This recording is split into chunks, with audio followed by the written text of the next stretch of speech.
Last week, I congratulated Senator Obama when he finished first and I finished second in Iowa, one race down. Tonight, I congratulate Senator Clinton and Senator Obama, two races down, 48 states left to go.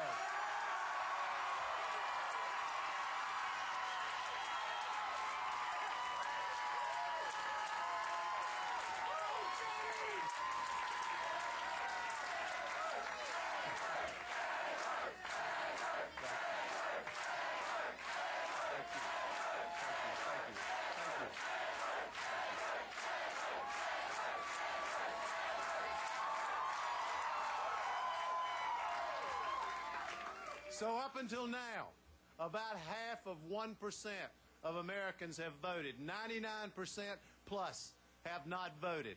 And those 99% deserve to have their voices heard because we have had too much in America of people's voices not being heard. I have met too many Americans whose voices have not been heard in this democracy. Just this past week, I spent time with the family of Natalie Sarkeesian. Natalie is a 17-year-old girl who just a few weeks ago desperately needed a liver transplant. Her parents had health insurance with one of the biggest insurance companies in America. They asked that for the insurance company to pay for her liver transplant operation, and they rejected them. Then the doctors came to her aid. They spoke up on her behalf. The nurses spoke up on her behalf, and then the insurance company said no again. Finally, the family stood up and fought. They started to march and picket along with many other Americans in front of the offices of this insurance company, and the insurance company finally gave in, but it was too late. And a few hours later, Natalie lost her life.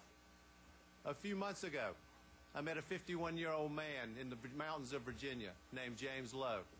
James had been born with a severe cleft palate. Because he had a cleft palate, he could not speak. A simple operation would have fixed his problem, but he had no health care coverage, and so he couldn't pay for it.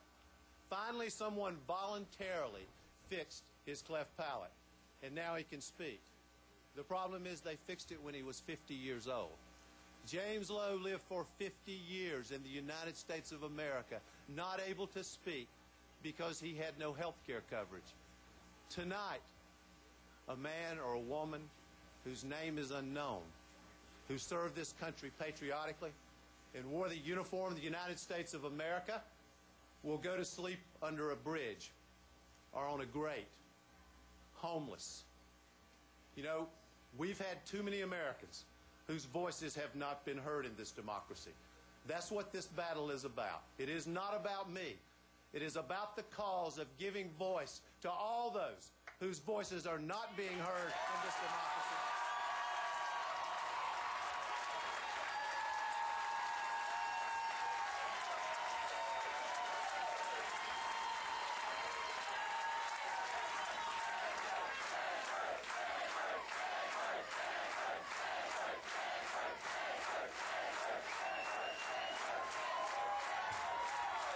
And tonight we stand at a crossroads in the history of America.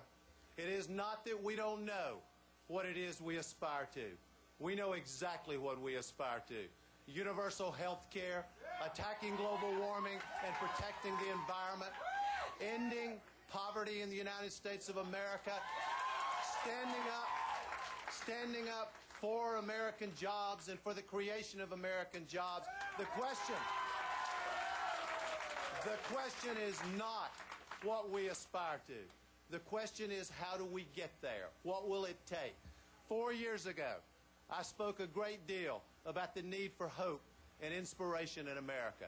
During this campaign, I've spoke about the need for principled action and the need for change in the United States of America. We know what needs to be done.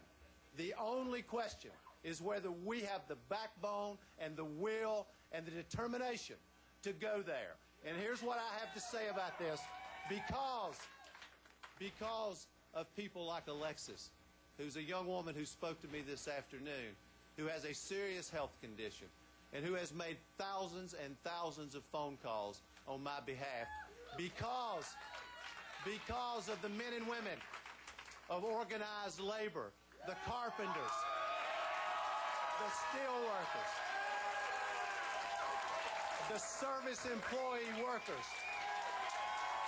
because of those who have called and knocked on doors and worked tirelessly on behalf of this cause to create the America that all of us believe in. Because of that, I want to be absolutely clear to all of you who have been devoted to this cause, and I want to be clear to the 99% of Americans who have not yet had the chance to have their voices heard, that I am in this race to the convention, that I intend to be the nominee of my party.